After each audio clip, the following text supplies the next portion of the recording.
안녕하십니까. 파스칼 구강아간면외과의 최진영입니다.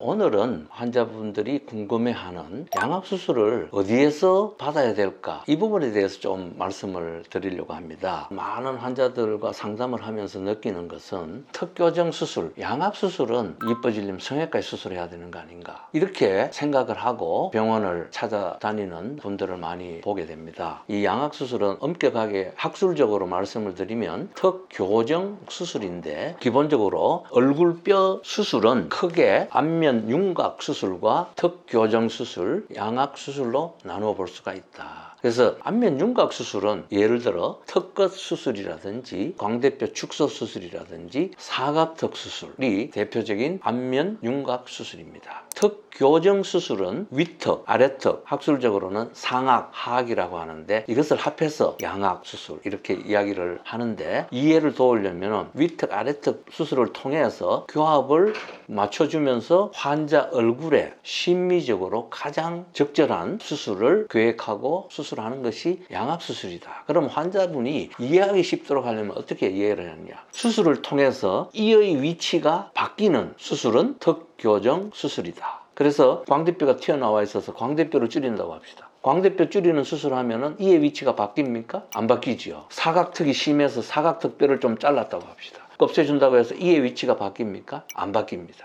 턱끝이 들어가 있어서 턱끝을 좀 냈어요. 그럼 이의 위치가 바뀝니까? 안 바뀝니다. 그래서 수술을 통해서 이의 위치가 바뀌면 턱교정 수술이다. 그래서 환자분이 양악은 위턱, 아래턱을 수술하는 경우이지만, 실제로는 턱교정 수술은 꼭 위턱, 아래턱을 다 하는 것은 아니고, 경우에 따라서는 아래턱만 수술할 수도 있고 위턱만 수술하는 경우도 있습니다. 그래서 학술적으로는 턱교정 수술이라고 한다. 그래서 턱교정 수술은 이의 위치가 바뀌기 때문에 무엇보다도 위턱, 아래턱, 이는 가장 중요한 기능이 저작 기능입니다.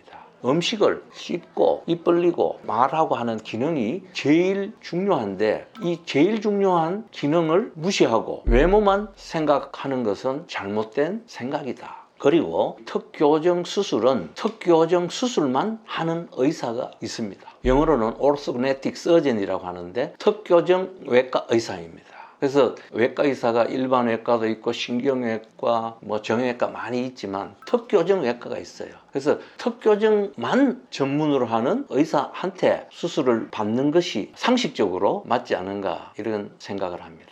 그럼에도 불구하고 이 턱교정 수술은 어느 정도 수준으로 수술하기 위해서는 상당한 기간의 배움의 과정이 필요하다. 그래서 턱교정 수술하는 의사라고 해서 경험이 적으면 아무래도 신뢰가 가지 않고, 또한 합병증이 발생할 수도 있습니다. 그렇기 때문에 첫째, 턱교정 외과 수술만 전문으로 하는 선생을 찾을 필요가 있겠다. 두 번째는 경험이 많은, 여러분들 아시겠지만 턱교정 수술하면 이런저런 합병증이 생길 수 있습니다. 합병증이라는 것은 수술을 하면 꼭 생기는 것이 아니라 생길 수 있다는 거죠. 그런데 이런 합병증이 생기는 빈도가 경험이 많으면 아무래도 합병증이 생길 빈도가 낮다, 이렇게 말씀을 드릴 수가 있겠습니다.